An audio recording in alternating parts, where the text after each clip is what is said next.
자, 금품 수수 의혹을 받고 있는 바른정당 이해훈 대표 이야기입니다. 그런데 이해훈 대표에게 이 옥 모 씨가, 사업가 옥 모 씨가 김치도 담가줬다라면서 폭로를 했습니다. 먼저 목소리 들어보시겠습니다. 김치도 또 해달라 해서 하는데 그것도 김치값이 뭐 한 50만 원 들어가고 뭐 갈비도 왜요? 아줌마가 중국 사람이래. 그래갖고 맛이 없으면 못 먹겠다 그래갖고 김치를 해달라고 그래서 11월 달에. 자, 명품, 가방, 액세서리, 현금에 의해서 이어서 이제 김치까지 나왔습니다. 이해훈 대표, 김치까지 담가다 주는 걸 받았다는 건데, 이거 뭐 어떻게 된 겁니까, 심정수 차장?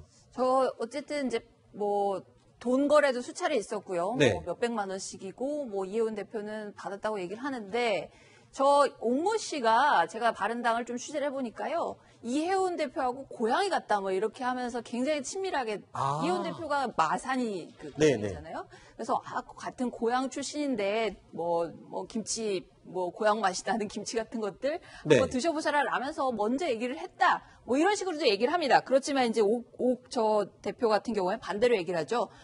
이해훈 대표가 먼저 요청을 해가지고 김치도 담가줬다 이런 얘기하고 뭐 갈비도 사주기도 했다 이런 얘기를 하는데 이해훈 대표는 그에 대해서 김치 받은 기억은 없는데 그 돈까지 포함해서 모두 갚았다. 모든 돈 거래는 다 끝났다. 이렇게 주장을 하고 있습니다. 완전히 어떤 해명을 들어보니까 김치를 받긴 받았는데 그 김치를 담근 재료값까지 다 벌려서 줬다. 뭐 이런 얘기도 있어요. 두 가지 좀 생각을 해봐야 되는 게 김치를 받고 나중에 돈을 돌려준다. 이것도 좀 부자연스럽거든 사실은. 네. 먹었죠. 그리고 김치의 의미는 상당합니다.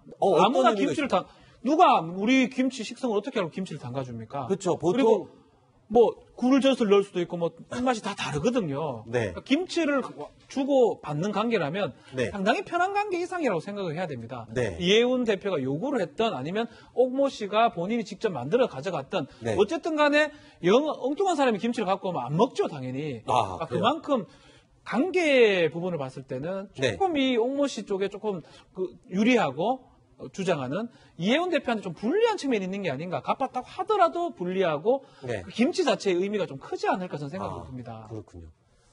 박지훈 변호사님은 입맛에 안 맞는 김치는 안 먹습니다. 남이 해주면 안 먹습니다. 알겠습니다. 자, 그리고요. 김치 말고 이해훈 대표의 남편이 쓸 벨트, 혁띠라고 하죠. 벨트도 받았다. 뭐 이런 얘기가 있어요. 이건 또 무슨 얘기입니까, 신정수 차장?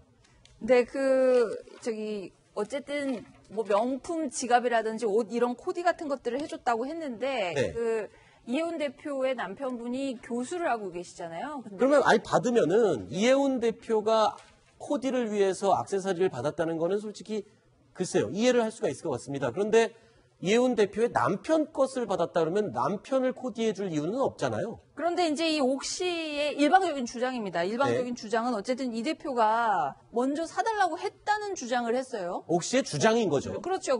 이 부분에 대해서도 이해훈 대표는 정반대 얘기를 당연히 할 텐데 그런 주장에 대해서 지금 어쨌든 검찰이 빨리 좀 가려야지 바른정당이 제자리를 찾을 것 같다는 생각이 듭니다.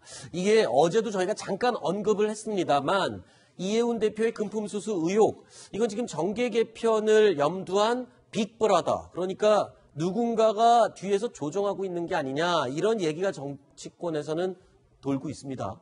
어떻게 정치부 기자들이나 기자들 사이에서 어떤 얘기가 나오고 있습니까? 뭐 그거는 음모론이다. 일단 이렇게 바른정당에서는 그렇게 얘기를 하는데요.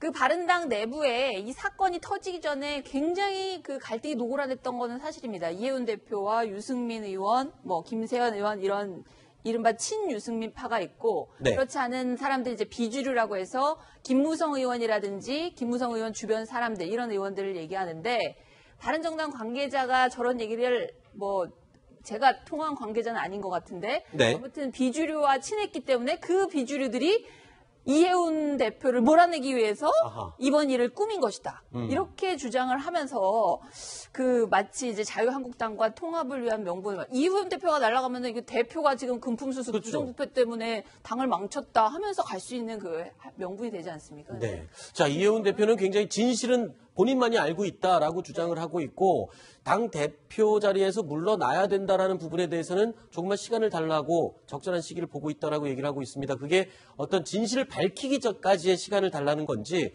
자리를 물러나기까지의 시간을 달라는 건지는 아직 잘 알지는 못하겠습니다만 자 어쨌든 어제 우리 톱10 팀에서 패널 분들도 시기의 문제이지 당 대표에서는 물러나야 될 가능성이 굉장히 높다라고 분석을 했습니다. 그렇다면 포스트 이해운 대표 이후 체제 비대위원장을 누가 하느냐도 지금 미리 언급이 되고 있습니다. 어떤 사람들이 물망에 오르고 있습니까? 네, 오늘 하태원 의원이 또 이 관련된 이야기도 했습니다. 네. 그러면서요, 김무성, 유승민 아니고서는 대안이 없다라고 아하. 말을 했는데요. 이제 보통 대표가 어떤 그 일이 생겨서 물러나게 되면 이제 비대위 체제로 들어서고요. 또 비대위원장은 보통 이제 원내대표들이 많이 이제 그 겸임을 했는데요. 하지만 지금 바른정당 같은 경우는 주호영 원내대표가 하기에는 여러 가지 상황이 녹록치 않다. 그렇다면은 당에 대해서 책임이 있고 또 당을 이끌어나갈 수 있는 능력이 있는 또 힘이 있는 김무성, 유승민 의원 아니고서는 적임자가 없다라고 네. 하는 주장을 여러 의원들이 하는 것 같습니다. 그렇군요.